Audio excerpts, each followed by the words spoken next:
Assalamualaikum warahmatullahi wabarakatuh. Alhamdulillah wassalatu wassalamu ala Rasulillah wa ala alihi wa sahbihi wa mawalah wa la hawla wa la quwwata illa billahi wa ba'du. Kita akan membahas tentang ayat-ayat dan surah-surah pilihan di dalam Al-Quranul Karim. Secara global, Al-Quran secara keseluruhan tentu memiliki keagungan dan keistimewaan, karena memang Al-Quran adalah mukjizat terbesar dari seluruh mukjizat para nabi dan rasul, dan mukjizat yang senantiasa ada sampai hari ini, bahkan sampai mendekati kiamat.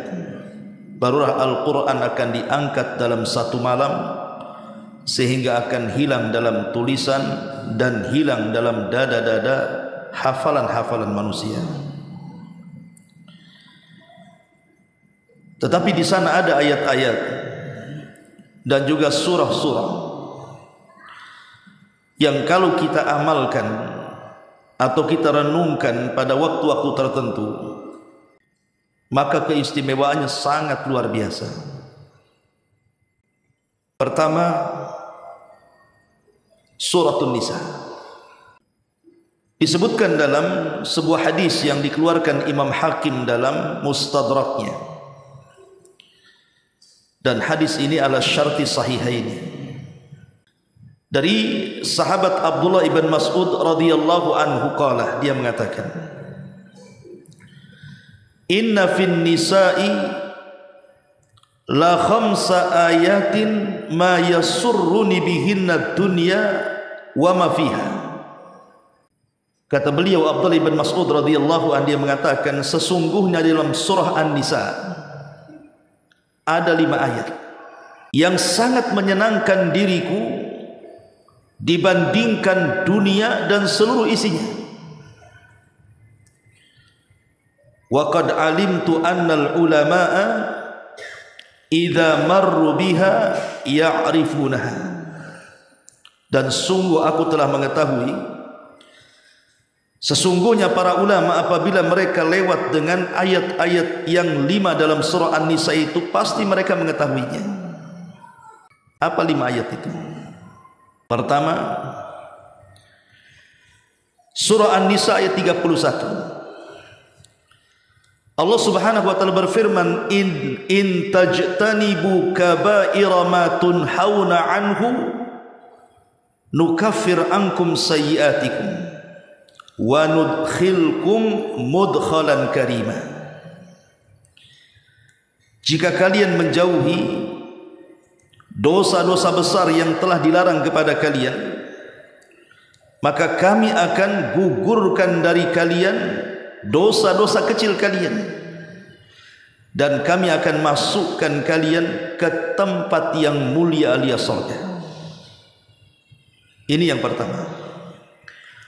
Yang kedua, surah An-Nisa ayat 40. Innallaha la yadhlimu mithqala dzarratin wa in taku hasanatan yudha'ifha wa yu'ti min ladunhu ajran 'azima. Sesungguhnya Allah Subhanahu wa taala tidak mungkin menzalimi amalan sebesar zarah sekalipun. Jika engkau mengamalkan sebuah kebaikan walaupun sebiji zarah, maka Allah akan lipat gandakan pahalanya, dan Allah akan berikan pahala yang sangat besar kepadanya. Ini yang kedua. Kemudian yang ketiga, surah An-Nisa ayat 48. Allah Subhanahu wa taala mengatakan, innallaha la yaghfiru an yushraka bihi wa yaghfiru ma duna dzalika liman yasha. Sesungguhnya Allah Subhanahu wa taala tidak akan mengampuni dosa kesyirikan, dan Allah hanya mengampuni dosa selain itu, maksudnya selain kesyirikan, bagi hamba-hambanya yang dikehendaki. Kemudian yang keempat, surah An-Nisa ayat 64. Allah Subhanahu wa taala mengatakan, walau annahum idz zalamu anfusahum ja'uka fastaghfirullaha wastaghfara lahumur rasul lawajadullaha tawwabar rahim. Seandainya mereka ketika melakukan kezaliman terhadap diri mereka sendiri, mereka datang kepadamu wahai Muhammad, kemudian mereka meminta ampun kepada Allah dan engkau pun meminta ampun untuk mereka, sungguh mereka akan mendapatkan Allah, zat yang maha penerima tobat lagi maha penyayang. Dan yang terakhir, surah An-Nisa ayat 110, di mana Allah Subhanahu wa taala mengatakan, wa man ya'mal su'an aw yadlim nafsa thumma yastaghfirillaha yajidillaha ghafurar rahim. Barang siapa yang melakukan amal keburukan atau mendolimi dirinya, kemudian dia meminta ampun kepada Allah, maka dia akan mendapatkan Allah maha pengampun lagi maha penyayang. Inilah 5 ayat yang kata Abdullah ibn Mas'ud radhiyallahu an, aku lebih senang dibandingkan dunia dan seluruh isinya. Baik, kita jelaskan secara singkat ayat ini. Kenapa Abdullah ibn Mas'ud sangat menyenangi ayat ini, dan dia mengatakan, bahkan para ulama kalau disebutkan surah An-Nisa kemudian disebutkan ayat-ayat ini, pasti mereka mengetahuinya. Yang pertama, surah An-Nisa 31. Di sini Allah Subhanahu wa taala melarang kita ini melakukan al-kabair, dosa besar. Karena setiap dosa itu baik kecil ataupun besar, ikhwan, pasti tidak akan membawa ketenangan. Saya akan contohkan satu kisah. Dahulu ada orang namanya Yusuf Al-Kufi. Yusuf Al-Kufi ini seorang alim, orang Kufah. Jadi dia berangkat haji ke Mekah. Tiba-tiba kemudian ketika dia sedang tawaf, Yusuf Al-Kufi ini, dia mendapatkan ada orang yang sedang berdoa menangis di hadapan Ka'bah, tapi doanya aneh. Apa doanya? Allahumma gfirli wa in kuntu ara annaka lan taghfirani. Ya Allah, ampuni dosa-dosaku, walaupun aku tahu engkau tidak mungkin mengampuni dosaku, katanya. Seolah-olah tidak yakin Allah itu maha pengampun, kan? Satu sisi dia mengatakan, ya Allah ampuni dosaku, tapi sisi lain dia mengatakan, meskipun aku tahu engkau tidak mungkin mengampuni dosaku, katanya. Jadi Yusuf Al-Kufi ini rahimahullahu ta'ala bertanya kepada orang ini, kenapa engkau berdoa seperti itu? Maka orang ini menceritakan dan mengatakan, dulu aku ini termasuk dalam pasukannya seorang khalifah zalim. Ada yang mengatakan Ja'far Al-Mansur atau siapa atau khalifahnya, saya lupa. Tapi yang jelas bahwa dia termasuk dalam prajuritnya khalifah. Satu hari khalifah ini menyerbu sebuah daerah. Tiba-tiba ketika sampai daerah itu, khalifah menyuruh kami untuk menyerang sebuah masjid. Padahal ketika itu di masjid penuh dengan orang yang sedang sholat Jumat. Maka kami disuruh membantai semua orang yang dalam masjid itu. Kami pun membantainya. Mati semua. Tidak cukup sampai di sini, sang khalifah memerintahkan kami untuk menjarah seluruh harta rumah-rumah orang-orang yang ada di kampung itu. Aku pun mulai mendatangi satu rumah. Rupanya dalam rumah itu ada keluarga, seorang suami, istri dan 2 anak. Kuhunuskan pedang dan kuancam mereka agar mereka menyerahkan barang dan harta mereka, tapi mereka tidak mau menyerahkannya. Maka kupenggal kepala suaminya. Kemudian kupaksa lagi untuk menyerahkan barangnya, tapi tidak mau juga, kupenggal kepala anaknya. Sekarang tinggal anak satunya lagi dan istrinya. Kemudian dia memaksa untuk supaya istrinya itu menyerahkan barangnya, tidak juga diserahkan, dipenggal pula tu kepala anak yang kedua. Dalam satu waktu dia memenggal 3 kepala. Akhirnya karena ketakutan sang istrinya itu, bergegas dia masuk ke dalam kamar, kemudian mengeluarkan baju besi. Baju besi suaminya. Dan baju besi itu mahal. Di zaman itu kan barang berharga baju besi itu.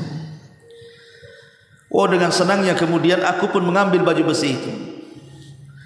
Ketika aku sudah mengambil baju besi itu, rupanya di balik baju besi itu ada sepucuk surat di situ. Maka aku pun kemudian penasaran apalah isinya surat itu. Rupanya isinya surat itu adalah doa yang sangat buruk kepada penguasa yang zalim. Khalifah yang menyuruh dia untuk menyerbu tempat itu, sampai dikatakan wailun liqadil ardi qabla an yaqdiya qadis sama. Celaka bagi qadi, maksudnya pemutus, penguasa yang ada di bumi, yang sudah memutuskan sebelum Allah putuskan sebelumnya. Kemudian di situ juga banyak kata-kata. Maka dia pun kemudian menyesal, diserahkan baju besinya, kemudian dia keluar dari pasukan, dan selama dia hidup dia tidak pernah tenang hidupnya. Sampai akhirnya dia pun satu waktu ingin bertobat kepada Allah Azza wa Jalla karena tidak pernah mengalami ketenangan. Sampailah dia berjalan kaki dari kampungnya sampai ke Mekah, hanya ingin berdoa di hadapan Ka'bah. Dan dia pun mengatakan, Allahumma gfirli wa in kuntu ara annaka lan taghfirani. Ya Allah, ampuni aku walaupun aku mengetahui pasti kau tidak mungkin mengampuni dosaku, katanya. Lihat dari sini menunjukkan bahwa perbuatan dosa apapun, apalagi pembunuhan, itu tidak akan membuahkan ketenangan. Maka jauhi perbuatan dosa besar. Ini istimbat dari ayat ke-31. Kemudian yang kedua, ayat surah An-Nisa 40-nya. Innallaha la yadlimu mithqala dzarratin wa in taku hasanah yudhaifha wa yu'ti min ladunhu ajran 'azima. Ayat ini bicara soal amal saleh, bahwa sekecil apapun amal saleh yang kita lakukan, mungkin di mata manusia amal itu remeh, tapi di mata Allah tidak ada yang remeh. Sekecil apapun amal yang dianggap remeh oleh kita manusia, di mata Allah amalan itu besar.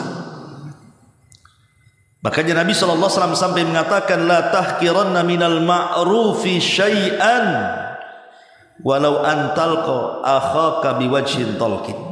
Jangan remehkan sekecil apapun kebaikan, kata Nabi, walaupun hanya melempar senyummu kepada saudara. Artinya bahwa terkadang kita ini meremehkan amalan-amalan kecil karena pikirnya itu tidak ada pahala besar. Seperti umpamanya antum jalan dari masjid ke rumah atau dari rumah ke masjid. Mungkin di tengah jalan ada paku, ada beling, ada batu, ada apa yang sekiranya orang lewat itu membahayakan. Padahal kan kita bisa turun, kita ambil, kita sisihkan kan. Makanya ada seorang ulamanya namanya Rabi ibn Haytham. Rabi ibn Haytham itu disebutkan Imam Zahabi, itu tidak pernah meninggalkan takbiratul ihram selama 40 tahun. Rabi ibn Haytham ini bahkan meninggalnya pun ketika sholat. Tapi yang ingin saya katakan bahwa dalam biografinya Rabi ibn Haytham ini, jadi dia kalau dari rumah ke masjid ini selalu pandangannya menuju jalan.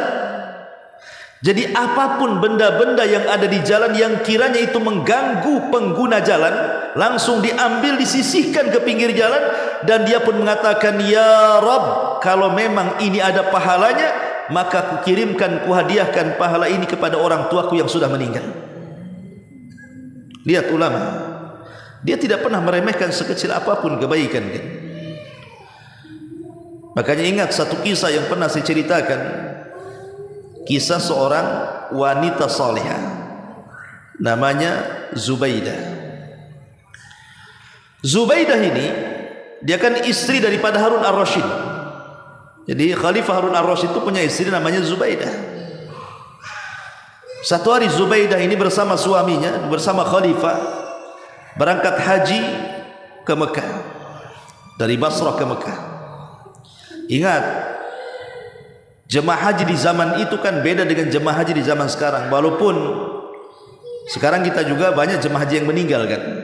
Saya membaca bahwa sebab meninggalnya itu karena cuaca yang cukup panas. Makanya kita lihat di media itu tawaf saja sekarang pakai payung.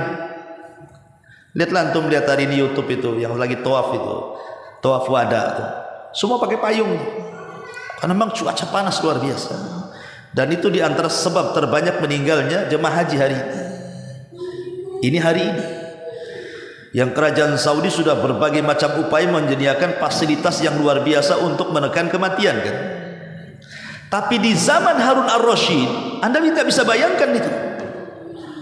Di zaman itu tidak ada pesawat, di zaman itu tidak ada bus, di zaman itu jalan pun masih rusak, masih penuh dengan batu, kerikil dan begitu seterusnya kan. Tentu tingkat kematian lebih banyak lagi. Dan sama kematiannya karena cuaca yang ekstrim yang sangat panas, ditambah-tambah di zaman itu susah untuk mencari minum karena nggak ada air minum. Kalau sekarang kan alhamdulillah kan itu ya. Antum yang pernah umroh di mana-mana ada air Zam-Zam. Tapi di zaman itu makanya banyak jemaah haji yang meninggal karena kehausan. Jadi Zubaidah ini ngobrol sama suaminya Khalifah Harun ar-Rasyid ini dan mengatakan, bagaimana kalau seandainya seluruh hartaku, kata dia, aku infakkan untuk jemaah haji. Kata suaminya, bagaimana caranya? Aku ingin membuat mata-mata air yang terbentang dari Mina sampai ke Arafah, supaya jemaah haji tidak mati karena kehausan. Maka dibuatlah mata-mata air, dan mata-mata airnya masih ada sampai sekarang. Kalau orang Arab antum tanya tentang Ainu Zubaidah, mata airnya Zubaidah, mereka tahu. Padahal sudah dari zaman Khalifah Harun ar-Rasyid. Jadi situ sekarang, situ sejarah, namanya Ainu Zubaidah, mata airnya Zubaidah. Lah dikisahkan oleh para ulama, Zubaidah ini sebelum meninggal, dia bermimpi dan berjumpa dengan Allah Subhanahu wa taala dalam mimpinya. Kemudian dikatakan kepada Zubaidah, ma fa'alallahu biki ya Zubaidah. Apa yang Allah lakukan kepadamu wahai Zubaidah? Maka Zubaidah mengatakan, ghafara li rabbi. Allah telah mengampuni dosa-dosaku. Kemudian dikatakan kepada Zubaidah, abi ainin amiltiha ya Zubaidah. Apa gara-gara mata air yang kau bangun di mana-mana sehingga banyak jemaah haji yang terselamatkan jiwanya gara-gara mereka sudah tidak kehausan lagi? Apakah sebab itu Allah mengampuni dosamu? Kata Zubaidah, al-ainu wa mal-ain. Apalah mata air itu, katanya. Coba bayangkan, apalah mata air itu? Bukan itu, katanya. Padahal dia sudah menghabiskan, kalau uang sekarang ini miliaran untuk membangun mata-mata air itu. Tapi kata Zubaidah, bukan itu, katanya, yang menjadikan Allah ampuni dosa-dosaku itu. Lalu dikatakan kepada Zubaidah, apa yang menjadikan Allah mengampuni dosamu? Maka Zubaidah mengatakan, ghafara li rabbi bi rak'ataini uhafidhu alaihima fi jawfin minal laili.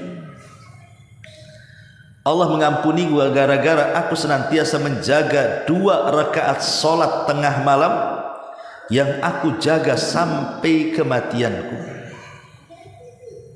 Coba perhatikan di sini.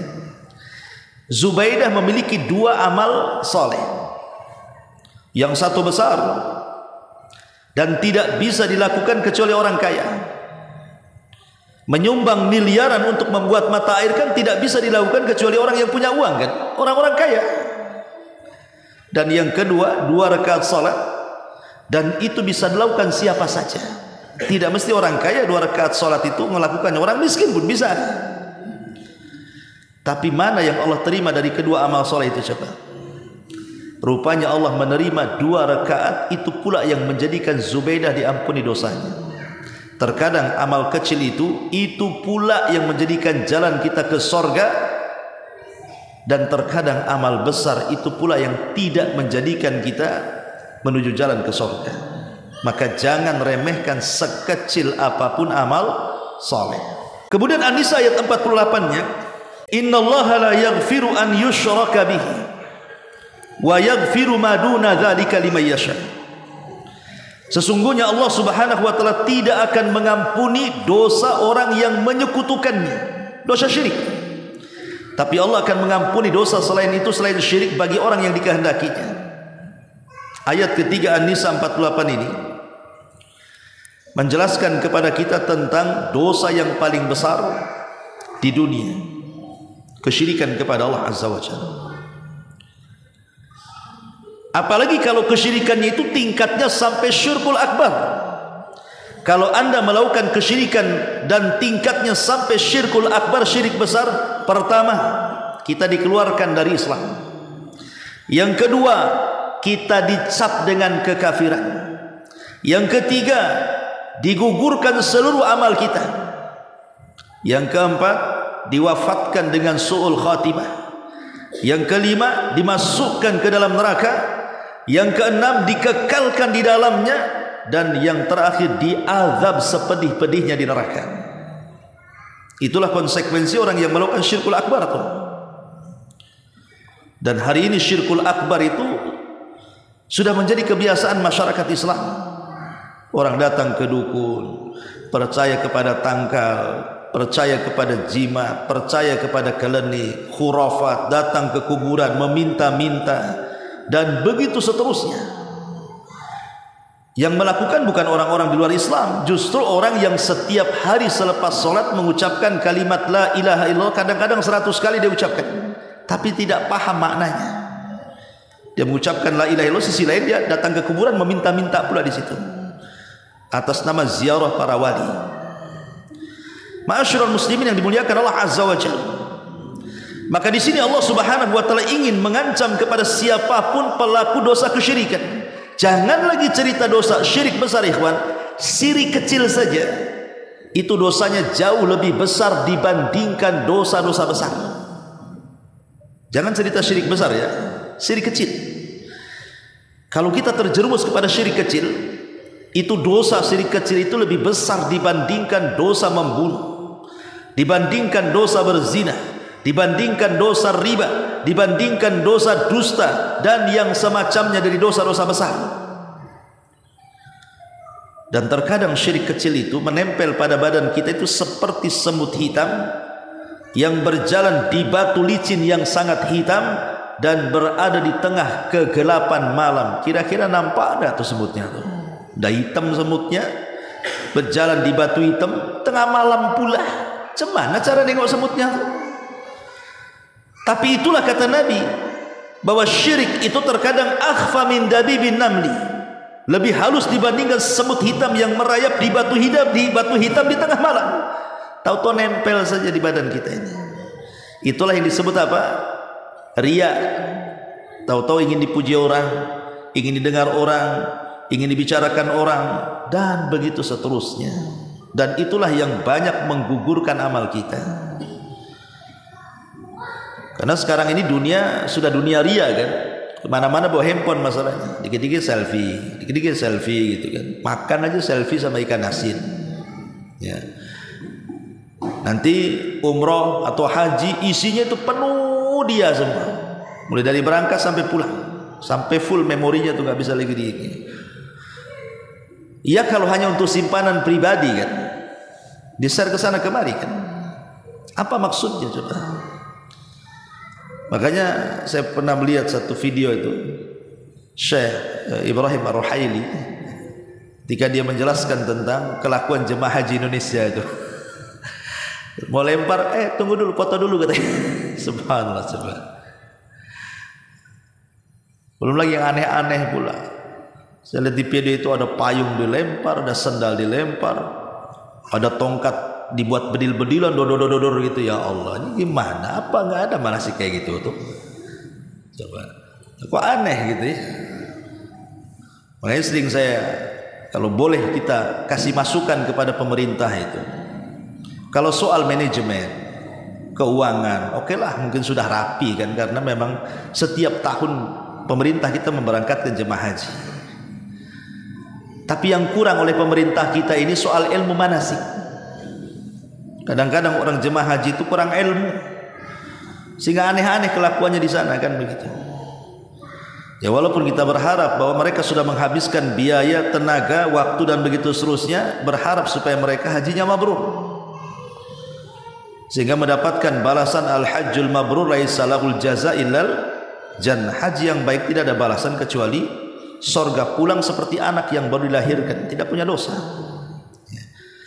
Taib ma'asyiral muslimin yang dimuliakan Allah Azza wa Jalla. Jadi ayat An-Nisa 46 ini bicara soal dosa yang paling besar, dosa kesyirikan. Kemudian yang An-Nisa ayat 64-nya bicara soal luasnya rahmat Allah.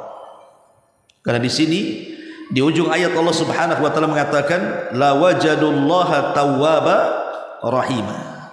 Kalau mereka meminta ampun kepada Allah, maka mereka akan mendapatkan Allah itu zat yang maha pengampun lagi maha penyayang. Menunjukkan apa? Ampunan Allah itu luas. Walaupun dosa kita ini sampai membumbung ke langit, anggaplah kita terjerumus kepada dosa yang paling besar, apa? Kesyirikan. Anggaplah kita melakukan kesyirikan. Tapi kalau kita bertobat dari kesyirikan, sebelum meninggal datang kepada Allah meminta agar dosa-dosa diampuni, maka tidak ada dosa yang tidak akan diampuni. Semua dosa diampuni. Kata Abu Hurairah, maukah kutunjukkan kepada kalian seorang laki-laki yang tidak pernah sujud walaupun satu kali, tapi mati masuk surga paling tinggi gitu. Sahabat heran, mana ada. Abu Hurairah, yang benar aja kau ngomong, katanya. Mana ada orang yang tidak pernah sujud, sekali mati masuk surga pula, surganya paling tinggi pula. Kata Abu Hurairah, ada. Kemudian Abu Hurairah menyebut satu nama seorang sahabat Nabi SAW, namanya Usairim. Usairim, kata Abu Hurairah. Ada apa dengan Usairim ini? Jadi ketika Mus'ab ibn Umair radhiyallahu an, utusan delegasi dakwah Rasul, disuruh oleh Rasul untuk berdakwah ke Madinah, dua pembesar Madinah, Khazraj dan Aus itu, Sa'd bin Ubadah dan Sa'd bin Rabi, dua-duanya masuk Islam. La Sa'd bin Rabi ini untuk Sa'd bin Mu'adz, penguasa Aus. Ketika dia sudah masuk Islam, dia mengancam rakyatnya dan mengatakan kepada suku Aus, kalian harus masuk Islam, kalau tidak jangan satu atap denganku. Subhanallah, dakwahnya Sa'd ini berhasil, satu kampung masuk Islam, satu Aus masuk Islam. Makanya ketika meninggalnya Sa'd ini, apa kata Rasul? Arsy Allah bergegar, 70.000 malaikat turun menemani jenazahnya. Lah Sa'd ini berhasil mengislamkan seluruh kabilah Aus kecuali satu orang tak mau masuk Islam, namanya Usairim. Nah, kisahnya di sini. Ketika perang Uhud, kan kabilah Aus ini hampir semua terlibat dalam peperangan itu, di belakang tentara Nabi SAW. Karena Uhud ini Nabi yang mimpin langsung walaupun terjadi kekalahan. Jadi Usairim ini ingin terlibat perang, bukan karena dia Islam, dia masih musyrik. Tapi kan namanya orang Arab itu kan fanatik, kabilah itu kan kuatnya, qabili. Jadi ketika kabilahnya berperang, dia ingin ikut membela kabilahnya, bukan karena masuk Islam, dia kan masih musyrik gitu ya. Ketika Rasul melihat Usairim dalam barisan perang, dipanggil sama Rasul, ngapain kau ikut perang? Dia mengatakan, aku ingin membela saudara-saudaraku, katanya. Oh, tidak bisa, kata Nabi. Kau tidak bisa perang, kau masih musyrik. Tapi Usairim nekat dan mengatakan, tidak, saya ingin perang. Kata Rasul, tidak boleh. Maka Usairim mengatakan, kalau begitu, apa syaratnya agar aku bisa masuk perang? Kata Rasul, ucapkan kalimat asyhadu an la ilaha illallah wa anni rasulullah. Katakan bahwa tidak ada sembahan yang berhak disembah kecuali Allah dan aku adalah utusan Allah. Baru boleh kau masuk dalam peperangan itu. Karena dia ingin membela kabilahnya, akhirnya dia pun mengucapkan dua kalimat syahadat itu. Masuk dalam peperangan, dia pun mati syahid di situ. Kata Rasul, aku melihat Usairim di sorga. Kata Abu Hurairah, itulah orang yang tidak pernah sujud satu kali, sekali meninggal langsung masuk surga. Itulah Usairin gitu.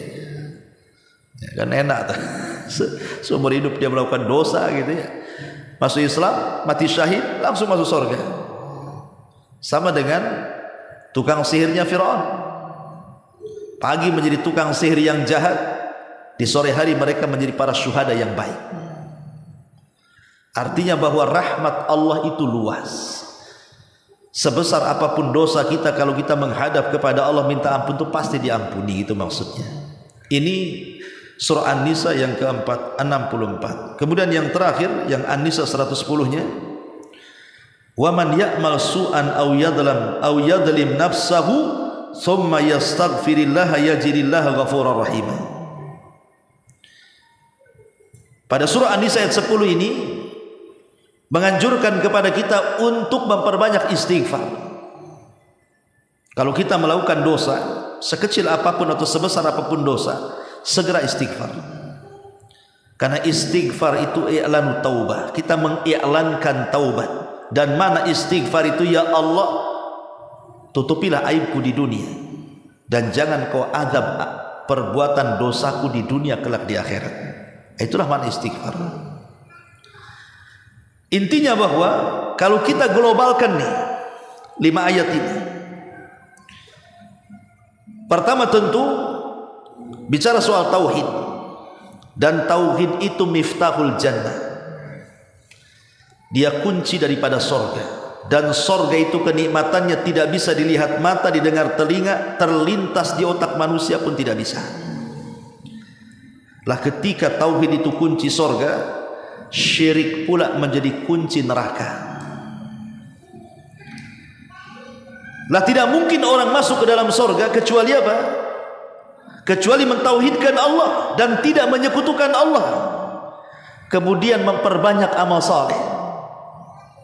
Dan sekecil apapun amal saleh jangan pernah diremehkan. Ingat ikhwan, sekaya apapun manusia di dunia ini, dunia pasti akan meninggalkannya atau kita yang akan meninggalkan dunia. Cuman 2 dunia itu. Ima dunia meninggalkan kita atau kita yang meninggalkan dunia. Lihat kita, di mata kita bagaimana tragedi tsunami Aceh, gempa Lombok, gempa Jogja, dan musibah-musibah lainnya di negeri kita itu. Dalam hitungan detik bukan menit, rumah yang megah itu bisa roboh.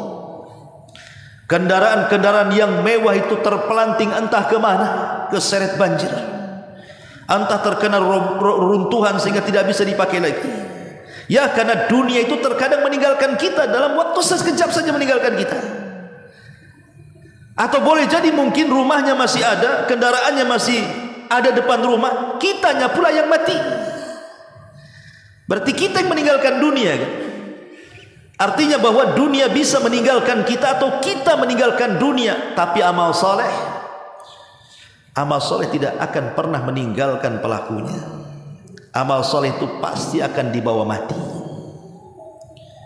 Maka perbanyak amal soleh. Lah yang bisa menggugurkan amal soleh itu adalah banyaknya melakukan dosa besar. Maka hindari dosa besar itu. Dan kalau seandainya kita terjerumus kepada dosa besar, jangan putus asa, dan teruslah beristighfar dan bertobat kepada Allah Subhanahu wa taala. Lah inilah kunci kebahagiaan manusia ada di 5 ayat ini. Kalau seandainya kita mentauhidkan Allah, kemudian memperbanyak amal saleh, kemudian menjauhi kesyirikan, menjauhi dosa besar, jangan putus asa dari rahmat, dan terus beristighfar meminta ampun kepada Allah, bahagia hidup kita fid dunya wal akhirah. Makanya kata Abdullah bin Mas'ud radhiyallahu an, 5 ayat surah An-Nisa ini lebih aku sukai dibandingkan dunia dan isinya. Ma'asyiral muslimin yang dimuliakan Allah Subhanahu wa taala, ini surat yang pertama, surah An-Nisa. Kemudian yang kedua, surah Al-Baqarah. Surah Al-Baqarah ini secara umum banyak keistimewaan yang luar biasa. Karena orang yang membaca surat ini dalam rumah itu bisa membuat setan lari. Dalam hadis yang lemah 3 hari dia lari. Setelah 3 hari datang lagi. Makanya disunahkan setiap 3 hari sekali menghatamkan surah Al-Baqarah di rumah. Karena itu yang mengusir setan. Tapi dalam rangkaian surah Al-Baqarah itu ada ayat-ayat yang luar biasa. Seperti apa? Pertama ayat kursi, yang merupakan seagung-agungnya ayat dalam Quran. Dan siapapun yang berusaha untuk mengamalkan ayat kursi ini, dibaca selepas sholat, dibaca sebelum tidur gitu ya, dibaca saat kita sedang ketakutan dari gangguan syaitan,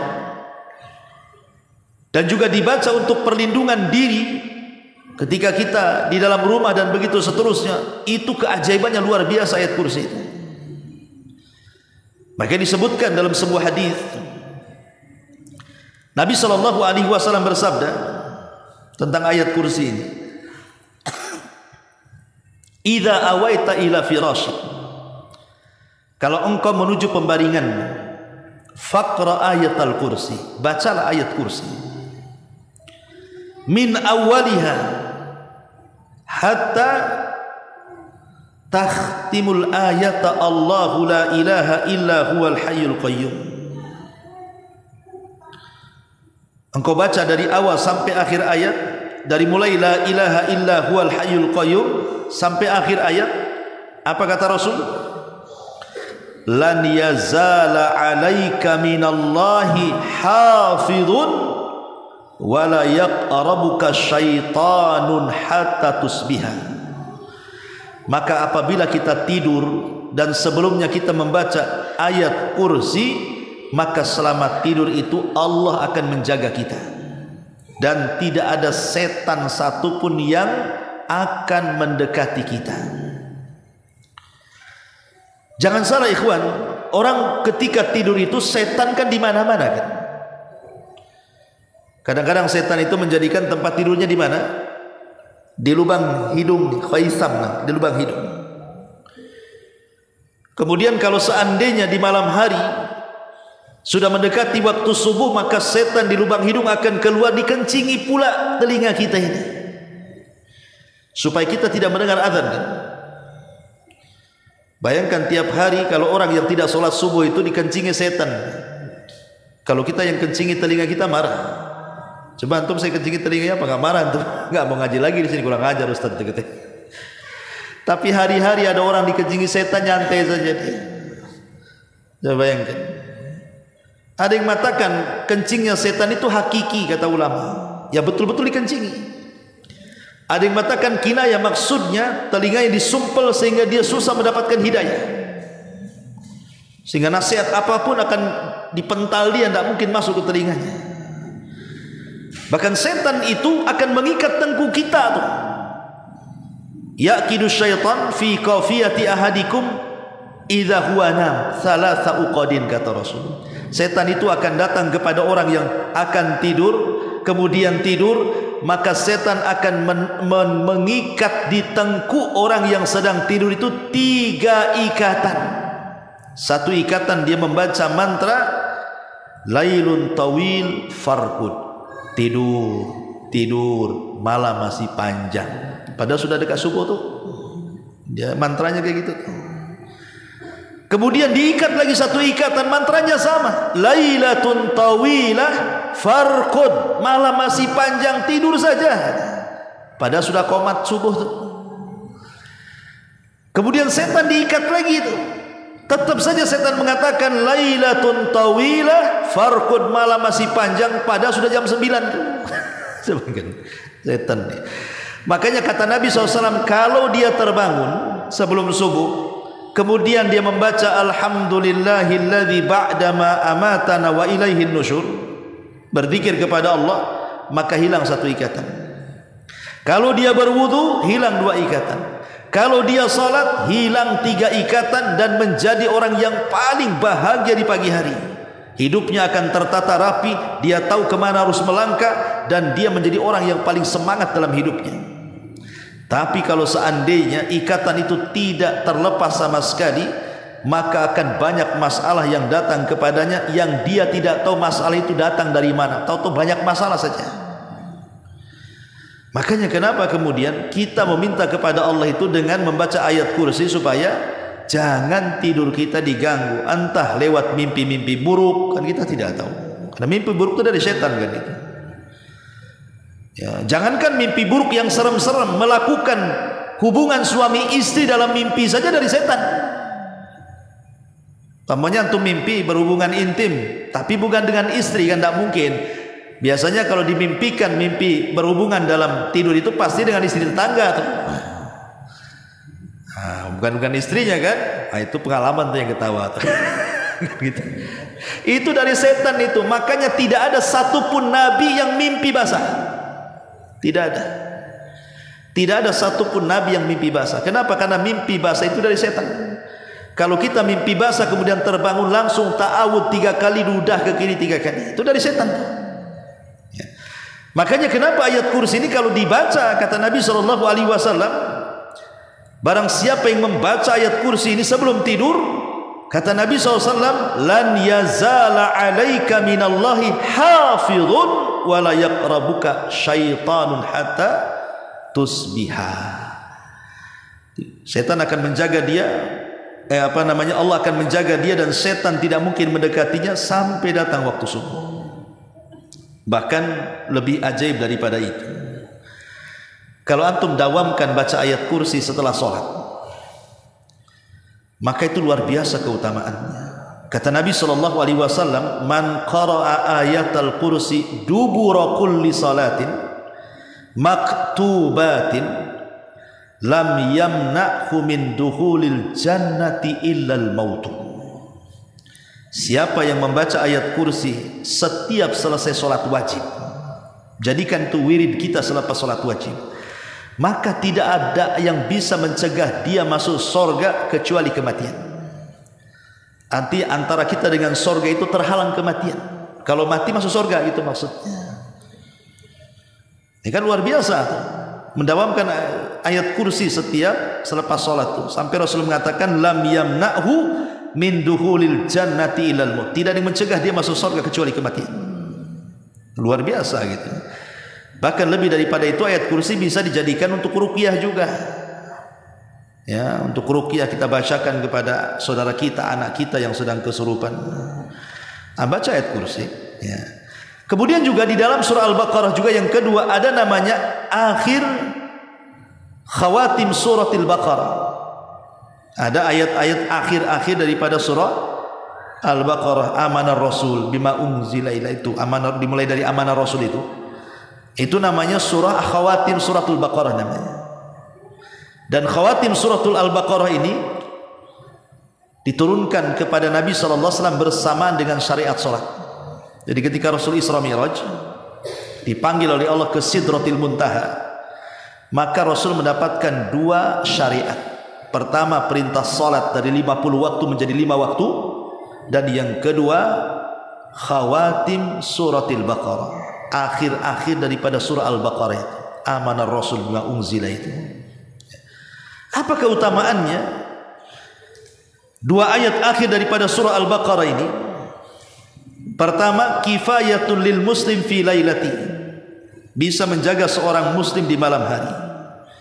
Kata Nabi SAW, man qara'al ayataini min akhir suratil Baqarati fi lailihi kafatahu. Ya. Barang siapa yang membaca 2 ayat di akhir surah Al-Baqarah di malam hari, maka Allah akan mencukupkan kepadanya. Sebagian ahli hadis ketika memberikan syarah dalam kalimat kafatahu, maksudnya kafatahu min kulli makruh, dia akan dijauhkan dari setiap hal-hal yang buruk yang datang kepadanya. Jadi malam itu terjaga, betul-betul dijaga oleh Allah Subhanahu wa ta'ala. Yang kedua, bahwa 2 ayat akhir daripada surah Al-Baqarah ini, kalau seandainya kita berusaha untuk memahaminya dan suka membacanya, maka kita telah mendapatkan pembendaharaan yang berada di bawah arsy Allah Subhanahu wa ta'ala. Karena Rasul yang mengatakan innallaha khatama suratal baqarati bi ayataini a'tanihima min kanzihil ladzi tahtal arsy. Sungguhnya Allah mengakhiri surah Al-Baqarah dengan 2 ayat yang Allah berikan keduanya kepada Rasul, yang keduanya merupakan pembendaharaan yang terletak di bawah arsy Allah Subhanahu wa taala. Kemudian yang ketiga, karena 2 ayat akhir surah Al-Baqarah ini terkandung di dalamnya doa kebaikan dunia dan akhirat. Rabbana la tu'akhidna in nasina wa akhtana, Rabbana la tahmil alaina isran kama hamaltahu alal ladzina min qablina, Rabbana wa la tuhammilna ma la taqata lana wa'fu 'anna waghfir lana warhamna anta maulana fansurna 'alal qaumil kafirin. Di sini ada kalimat apa? Fa'fu 'anna wa'fu 'anna waghfir lana, maafkan aku, ampuni dosaku. Ada doa terkandung kebaikan dunia dan akhirat gitu. Ma'asyiral muslimin yang dimuliakan Allah Subhanahu wa taala. Dan tidaklah kita membaca akhir daripada surah Al-Baqarah setelah itu kita berdoa kecuali doa-doa kita akan mustajab. Ini juga bagian daripada surah Al-Baqarah. Nah, surah Al-Baqarahnya sendiri itu adalah surat yang luar biasa. Yang Nabi SAW mengatakan barang siapa yang mengambilnya maka dia akan mendapatkan berkah. Barang siapa yang meninggalkannya maka dia akan mendapatkan kerugian. Dan tidak ada satupun tukang-tukang sihir ataupun syaitan bisa menyakiti orang yang suka membaca surah Al-Baqarah itu. Sampai saya pernah melihat tayangan YouTube Syekh Utsman Al-Khamis. Jadi Syekh Utsman Al-Khamis itu bercerita, ya dia pun ceritanya dari muridnya juga, tentang ada orang yang hendak menyihir seorang wanita. Karena tidak sukanya, dia pengen menyihir wanita itu. Datang dia ke dukun yang paling sakti, kata beliau ini. Setelah kemudian deal-dealan harga, cocok kan gitu. Akhirnya mulailah dia melakukan praktik perdukunan. Tapi tidak mempan, wanita itu tidak bisa disihir. Akhirnya dengan malu-malu dukun ini mengatakan, aku tidak sanggup, aku kembalikan danamu ini. Tapi aku punya guru katanya. Dia lebih sakti lagi. Ini dukun sana masih jujur, dukun di Timur Tengah masih jujur. Kalau tidak sanggup dikasihkan kawannya. Kalau dukun Batam ini nggak akan dikasihkan kawannya. Bisa pak, bisa, semua bisa. Kalau nggak berhasil kabur dia, bawa duitnya, penipu. Akhirnya datanglah ke dukun yang kedua, disihir lagi dengan harga yang fantastis, lebih mahal lagi, tidak mempan lagi, malu dia. Akhirnya dananya dikembalikan, tapi dia mengatakan aku punya guru lebih sakti daripada saya. Ini adalah dukun ketiga, tapi biayanya mahal, nggak apa-apa. Datanglah ke dukun yang ketiga. Oleh dukun yang ketiga disihir lagi wanita itu, tidak mempan juga. Barulah dukun yang ketiga yang katanya paling sakti itu, dia menceritakan kenapa wanita itu tidak bisa disihir. Dia menceritakan rahasianya, karena wanita itu setiap malam membaca surah Al-Baqarah katanya. Dia tidak bisa disihir.